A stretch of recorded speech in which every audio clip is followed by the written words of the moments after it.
नमस्कार दोस्तों, मैं विकास शाक्य एक बार फिर से आप सबका स्वागत करता हूं अपने चैनल पर। और आज हम डिस्कस करने जा रहे हैं चैप्टर नंबर 7 भागवत गीता के श्लोक नंबर 26, 27 और 28 को। ये तीनों लॉजिकली कनेक्टेड लगे मुझे, इसलिए मैंने इन तीनों को एक साथ कवर किया है। इनके संस्कृत में श्लोक क्या हैं और हिंदी में उनका ट्रांसलेशन क्या है, अगर आप किसी भी बुक में जाकर देखना चाहें तो आप उसे देख सकते हैं। यहाँ पर मैंने केवल और केवल समझाने के लिए उसका हिंदी में रूपांतरण यहाँ पर लिख रखा है। ठीक है, इसको हम डिस्कस करेंगे, लेकिन उससे पहले एक बार फिर मैं आपको बता दूं कि भागवत गीता का कोई भी श्लोक समझना आपके लिए तब आसान होगा जब आप ये परा अपरा, प्रकृति के 24 तत्व, मन बुद्धि अहंकार समेत और शरीर के 5 कोश, मनोमय कोश किस तरीके से हमें प्रभावित करता है, सत रज और तम ये 3 गुण ये किस तरीके से इस पूरी प्रकृति में हम सबकी गतिविधियों को प्रभावित करते हैं, इसके बारे में जब तक आप नहीं जान लेते, नहीं समझ लेते, तब तक भागवत गीता के किसी श्लोक को समझना मुश्किल होगा। समझ में तो आएगा, लेकिन जो क्लैरिटी है वो तभी आएगी जब आप इस सिद्धांत को समझ लेंगे।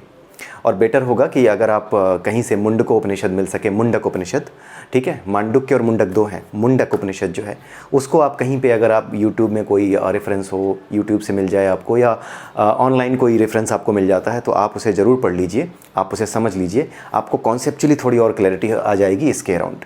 ठीक है, बाकी इसको समझने के लिए आपको 13वें चैप्टर की जो प्लेलिस्ट है हमारी और 14वें चैप्टर की, उन दोनों प्लेलिस्ट को एक एक करके उसकी एक एक वीडियो सीक्वेंस में देखते जाइए, आपको ये कॉन्सेप्ट समझ में आ जाएगा। ठीक है, आइए देखते हैं 26वें, 27वें और 28वें श्लोक में भगवान श्री कृष्ण क्या कह रहे हैं। भगवान श्री कृष्ण 26वें श्लोक में कहते हैं कि भूत भविष्य और वर्तमान में घटित घटनाओं को मैं जानता हूँ और मैं सबको जानता हूँ, किंतु कोई मुझे नहीं जानता। पहली चीज़ वो ये बता रहे हैं कि जो आज हो रहा है, जो कल हो चुका है, जो आने वाले समय में होगा, इन सब की जानकारी मुझे है। ठीक वैसे ही जैसे आप समझिए कि आपने एक घड़ी बनाई है, आपने उस घड़ी में सेल डाल दिया है। अब आपको पता है कि अगर अभी 12 बज रहे हैं तो 2 घंटे बाद कितने बजेंगे? 2 बजेंगे। 2 घंटे पहले कितने बज रहे थे? 10 बज रहे थे। तो इस तरीके से आप, जिस तरीके से आप घड़ी बनाते हो और आपको पता है कि ये घड़ी 2 घंटे बाद क्या बजाएगी, 2 घंटे पहले ये क्या बजा रही होगी और अभी क्या बज रहा है, ठीक उसी तरीके से ये पूरी मशीनरी, परा अपरा, ये अपरा की पूरी मशीनरी, जिसमें तरह तरह की इवेंट्स और तरह तरह की जो मशीनरी में जो पूरी की पूरी इसकी मैकेनिक्स है, जिसमें 3 गुण और आपके 24 तत्व और इंद्रिय विषय, आपकी इंद्रियां, आपका मन, ये सारा जो अपना खेल करते हैं, उस मशीनरी को भगवान ने बनाया है। इसलिए वो ये जानते हैं कि इस मशीनरी के हिसाब से जो कुछ भी आज हो रहा है, जो कुछ भी आज मनुष्य कर रहा है, उसका फल आगे चल के क्या होगा, आगे चल के इसका नतीजा क्या होगा, तो आगे क्या होने वाला है, उस मशीनरी के हिसाब से वो जानते हैं। वो जानते हैं कि आज आदमी भले ही गलत काम को करने में आनंद ले रहा है, बिना वजह किसी चीज़ को गलत बताने में आनंद ले रहा है, लेकिन आगे चल कर के इन सब चीज़ों का क्या नतीजा होगा वो ये जानते हैं। यही बात वो कह रहे हैं कि भूत भविष्य और वर्तमान में घटित घटनाओं को मैं सबको जानता हूँ, क्योंकि इस मशीनरी को, यानी इस अपरा को, जिसमें तुम हो, जिसमें अर्जुन है, जिसमें हम सब हैं, वो मैंने बनाई है और मैं इस मशीनरी को जानता हूँ, मैंने बनाया है। इसलिए मुझे पता है कि पहले क्या हुआ था, ये जितने भी जीव तरह तरह के दिखाई दे रहे हैं ये ऐसे क्यों हैं, कोई सूअर क्यों है, कोई कुत्ता क्यों है, जो हमने पढ़ा ना पहले पुराने वीडियोज़ में कि जैसी आपकी प्रवृत्ति होगी, जैसा आपका नेचर होगा, वैसा शरीर मिलेगा। अगर आपने अपनी प्रवृत्ति सूअर जैसी बना रखी है, कुछ भी खाने की, कुछ भी करने की, दूसरों की जो है चुगली करने की, या किसी भी तरह की हरकत जो कि ऐसी हो कि किसी तरीके से बस अपना पेट भर जाए, ठीक है, तो ये एक जानवर के जीवन जैसा ही है। फिर आपको आदमी के शरीर की क्या ज़रूरत है? तो जैसा ही बेस्ट फिट शरीर आपके लिए होता है, जैसा भी बेस्ट फिट होता है वो आपको मिलता है। ये नेचर बिल्कुल ऑप्टिमाइज्ड है। ये वही शरीर आपको देती है जिसके लिए आप फिट हैं, आपको ज़रूरत से ज़्यादा नहीं देती। ऐसा नहीं होता कि आपको 10 रुपए की ज़रूरत है, आपको आदमी के शरीर की ज़रूरत है और आपको जो है हाथी का शरीर दे दे। अगर आपको हाथी के शरीर की ज़रूरत है, अपनी प्रवृत्ति अपने वैसे बना रखी है, तो ही वो शरीर आपको मिलेगा। तो जैसी आपकी प्रवृत्ति है वैसा ही शरीर आपको मिलेगा। कई बार इसी शरीर में रहते हुए हम जानवर हो जाते हैं। हम इस तरह की हरकतें कर बैठते हैं, किसी की हत्या कर दी, किसी ने किसी का रेप कर दिया। तो अब ये जो हरकत है ये किस तरह की हरकत है? ये मनुष्यों की हरकत तो है नहीं। ये हरकत किस तरह की है? ये हरकत एक जानवर की हरकत है कि अपनी इंद्रिय तृप्ति की पूर्ति के लिए कुछ सही और गलत न देखना, किसी भी तरह की ज़बरदस्ती पर उतर जाना। ऐसे ही तो जानवर करते हैं ना। यही काम तो जानवर करते हैं। तो जब आप जानवरों के लायक हो तो प्रकृति का नियम और जो कानून का नियम है, यहाँ तक कि वो नियम जो कानून बनाता है वो भी प्रकृति के नियमों से ही लिया गया है। उसका इनहेरिटेंस, उसको जो व्युत्पन्न, उसकी जो व्युत्पत्ति है वो उन्हीं नियमों से हुई है। अगर आप अपराधी हैं तो आपको समाज में एक सामान्य मनुष्य की तरह रहने का क्या अधिकार है? आप तो समाज को नुकसान पहुंचाओगे।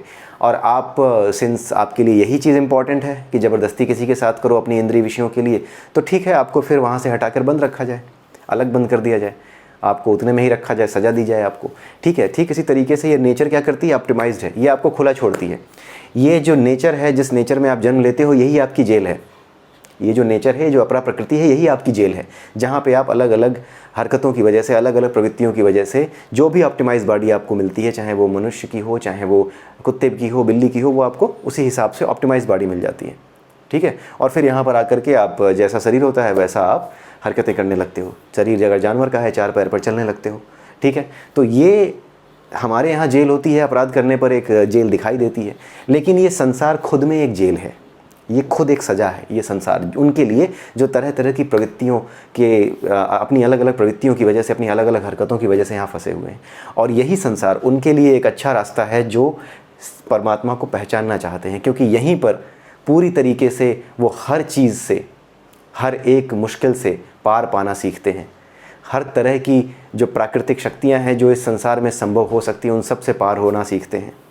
ईश्वर पर विश्वास रखते हुए इन शक्तियों को पार करना सीखते हैं। कितना ज़्यादा मेहनत करनी पड़ती है, तो ये एक बहुत अच्छा अवसर होता है उनके लिए, जो मेहनत करने से नहीं डरने चाहते, बट किसी वजह से इस अपरा में पैदा हो गए हैं, ठीक है। तो यही चीज़ भगवान श्री कृष्ण कह रहे हैं कि जो कुछ भी पहले हो चुका है, बाद में होने वाला है, आज हो रहा है, वो सब मैं जानता हूँ, मैं सबको जानता हूँ, किंतु कोई मुझे नहीं जानता। इस बात को समझाने की ज़रूरत नहीं है कि वो ऐसा क्यों कह रहे हैं। सिंपल सी बात है, अगर परा अपरा और ये कॉन्सेप्ट क्लियर है तो अपरा उन्होंने बनाई है, अपरा की सारी मैकेनिक्स, सारी मशीनरी उनकी बनाई हुई है। आदमी जन्म क्यों लेता है बार बार, कोई भी आत्मा जन्म बार बार कब तक लेती रहती है, क्यों लेती रहती है? जब तक मनोमय कोश में इच्छाएं या वासनाओं के बीज भरे हुए हैं। किसी से बदले की भावना अगर मेरे मन में भरी हुई है तो वो एक वासना है, वो बीज हमारे इसमें पड़ गया। जब तक हमारे मनोमय कोश में वासना का एक भी बीज है, ये अपने इस नेचर में एक न एक माध्यम खोजती रहेगी जिसका इस्तेमाल करके वो अपनी वासना को, वो अपनी इच्छा को जी सके। इसीलिए बार बार जन्म होते हैं, ठीक है। ये कॉन्सेप्ट है पुनर्जन्म का एज पर इंडियन फिलॉसफी, ठीक है।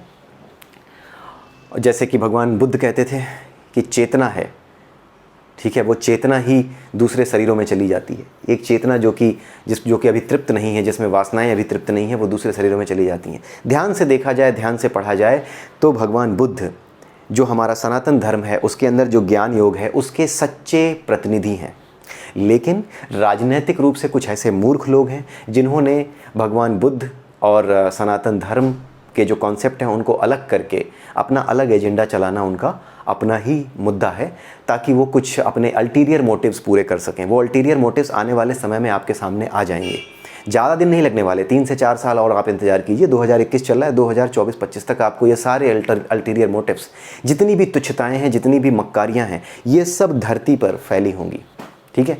इसको आपको निकालना नहीं पड़ेगा, आप निकालने का प्रयास मत कीजिए कि हर किसी के अंदर से निकाला जाए, क्या बदमाशी है ना, ये अपने आप बाहर दिखाई देगी तैरती हुई, ठीक है। अगला श्लोक है, समस्त जीव जन्म लेकर इच्छा तथा घृणा से मोहित होकर मोह को प्राप्त होते हैं। इसको भी समझाने की कोई ज़रूरत नहीं है। समस्त जीव जन्म लेकर इच्छा तथा घृणा से मोहित होकर, भाई कोई इच्छा, कोई वासना रहती है मनोमय कोश में, तो जैसी वासना, जैसी इच्छा रहती है, जैसा शरीर के लिए चाहिए वैसा शरीर, एक शरीर खत्म होने के बाद दूसरा शरीर मिल जाता है। उसी तरीके से उस वासना को पूरा करने के लिए उस तरह के शरीर का निर्माण शुरू हो जाता है, ठीक है। तो अब ये वासना से ग्रसित है, घृणा से ग्रसित है। वासना घृणा को ही लेकर जाती है, ठीक है। घृणा का भी जन्मदाता वासना ही है, क्योंकि अगर किसी से घृणा करते हैं तो कोई ना कोई वासना अपने मन में बिठा ली कि इसका नुकसान करूँगा, ऐसा करूँगा, या संसार से घृणा हो गई तो ये एक वासना है कि संसार को एकदम नष्ट कर दूंगा, मैं इस हिसाब से नहीं, इस हिसाब से संसार को चलाऊँगा। तो जो ये इच्छाएँ होती हैं, घृणा से भरी हुई इच्छाएँ, जो ये कहती है मैं इस संसार को चलाऊंगा, अपने हिसाब से चलाऊंगा, लेकिन मर गए, मरने के बाद भी ये वासना रह तो गई, तो ये उपयुक्त समय का इस्तेमाल करेगी फिर किसी दुष्ट राजनीतिज्ञ के रूप में, किसी गंदे नेता के रूप में, किसी बहुत नीच लीडर के रूप में ये जन्म लेगी। जब उसको मौका मिलेगा, जब ऐसा समय आएगा कि एक नीच लीडर के लायक उसको शरीर मिल सके, या ऐसी जगह वो जा सके जहाँ पे किसी नीच लीडर के बड़े होने, या किसी ऐसे घर में जहाँ किसी नीच नेता के फलने फूलने के अवसर प्राप्त हों, ये उसी जगह पर उन वासनाओं की वजह से उसी जगह पर जाकर टिक जाएगी और वहाँ पर ये जन्म ले लेगी। और फिर वहाँ जा कर के वो ऐसा लीडर बनेगी कि पूरी दुनिया में वर्ल्ड वार करा दे। इस तरह का नेता ही बन सकती है। ठीक है, तो इस तरीके से यही भगवान श्री कृष्ण कह रहे हैं कि समस्त जीव जन्म लेकर इच्छा तथा घृणा से मोहित होकर मोह को प्राप्त होते हैं। अब इस तरह की कोई हरकत करेगा, मोह को प्राप्त होगा तो यहीं रहेगा। यही भगवान श्री कृष्ण कह रहे हैं कि वो मोह को प्राप्त होगा, यानी इस अपरा के अहंकार को, यानी इस अपरा के अंधकार में ही फंसा रहेगा। अब 28वां श्लोक ये बहुत सिंपल है। जिन्होंने पूर्व जन्मों तथा इस जन्म में पुण्य कर्म किए हैं, यानी पहले भी सही काम करते रहे थे, इस बार भी सही काम करते रहे हैं, लेकिन कोई वासना रह गई है, भले ही सतोगुण की वासना रह गई हो कि और ज्ञान प्राप्त करना है। सतोगुण में कौन सी वासना आती है कि और ज्ञान प्राप्त करना है, ठीक है, और अच्छा करना है समाज के लिए, और अच्छा लिखना है, अपने काम में और अच्छा बेहतर बनना है, और कुछ इच्छा रह गई है, तो उस वासना के तहत गलत काम आप नहीं करते, लेकिन वासना है इसलिए दोबारा जन्म हो जाता है। तो जो लोग पूर्व जन्मों था इस जन्म में पुण्य कर्म करे हुए हैं, यानी सतगुणों में सतोगुण के कर्म किए हुए हैं, अध्याय 14 आप देख लीजिएगा, उसमें सतगुण के कर्म कैसे होते हैं वो बताए गए हैं। और जिनके पाप कर्मों का पूर्णतया उच्छेद हो चुका है। पाप कर्मों यानी कि जिसमें पाप कर्म वो होते हैं जिसमें आपकी वासना तो होती है कि मैं किसी का बुरा कर दूंगा, लेकिन जिसके साथ आपने बुरा किया, जब उसके मन में आपके प्रति वासना या आपका बुरा देखने की इच्छा या आपको कोसता है वो, तो ये जो वासना दूसरी जगहों पे भी प्रकट होती है, ये पाप को जन्म देती है। ठीक है, इसी को पाप कहते हैं। वासना केवल हमारे भीतर हो वो हमारा नुकसान करती है, लेकिन दूसरों के भीतर जो दूसरों की बद्दुआएं हैं, जो दूसरे अपने मन में वासना बना लेते हैं आपसे बदला लेने के लिए कि आपने उनका बुरा किया, वो वासना पापमय वातावरण को जन्म देती है। बदले की भावना, संसार में तरह तरह के युद्ध, इस तरह की चीज़ों को वो जन्म देती है। आपने देखा होगा कि हिंदू मुस्लिम जो पुराने समय में जो कुछ भी इनके बीच बवाल था, वो सब जाने के बाद भी इस समय तक ये चीज़ें इतनी ऊपर उठी क्यों हैं? क्योंकि यही आत्माएं बार बार जन्म ले रही हैं। ये अपनी घृणा और अपने द्वेष की वजह से बार बार जन्म ले रही हैं, और जब तक ये एक बार फैसला कर नहीं लेंगी तब तक शांति नहीं मिलने वाली, न मुस्लिम न हिंदू को। इसलिए ये सारी आत्माएं ये बार बार मरती हैं, बार बार जन्म लेती हैं उसी वासना के तहत कि बदला लेना है। इसीलिए तो आज के समय में जो कि पता नहीं 1000 साल पहले या 500-600 साल पहले जो घटनाएं हुई थी, जिनको भूल के संसार आगे बढ़ सकता है, लेकिन वो उसे भूल नहीं पा रहा। दोनों में से कोई नहीं मान रहा। इसका कारण यही है क्योंकि परा और अपरा में जो जीव जन्म लेते हैं वो वासनाओं के अंतर्गत जन्म लेते हैं, बदले की भावना के अंतर्गत, और ऐसे ही जन्म लेते रहेंगे। आप ये भूल जाइए कि जो कुछ पहले हुआ था उसे कोई भूल जाएगा। वो तब तक चलता रहेगा इस संसार में जब तक एक बार फाइनल मैच हो नहीं जाता। ये करता रहता है आदमी। ये मेरी इच्छा नहीं है, ये प्रकृति का नियम है। ऐसे मत सोचिए कि मैं चाहता हूँ कि लोग लड़के मर जाएं। ये प्रकृति का सीधा सा नियम है। ठीक है, तो यही चीज़ भगवान श्री कृष्ण कह रहे हैं कि जिनके पाप कर्मों का पूर्णतया उच्छेदन हो चुका है, यानी जो लोग अपने पिछले जन्मों में सतोगुणी कर्म करके रहे हैं, उनके कोई पाप कर्म नहीं है, किसी दूसरे को दुख नहीं पहुंचाया है, किसी दूसरे को तकलीफ नहीं पहुंचाई है। वो क्या करते हैं, एक ना एक दिन सतोगुण में रहते हुए बाकी सारे द्वंद्वों से मुक्त होकर, यानी अच्छा क्या है, बुरा क्या है, पाप क्या है, पुण्य क्या है, इन सारी चीज़ों से मुक्त होकर के, ये सब सोचना बंद करके वो मेरे इस वास्तविक स्वरूप की पूजा शुरू करते हैं, यानी इसकी उपासना प्रारंभ करते हैं, संकल्प पूर्वक मेरी सेवा करते हैं। यही चीज़ इसमें समझाई गई है। तो ये 3 श्लोक थे आज के, और अगले वीडियो में हम फिर मिलेंगे नए श्लोकों के साथ। 2 श्लोक और बचे हैं इस चैप्टर के, उसके बाद ये चैप्टर समाप्त हो जाएगा।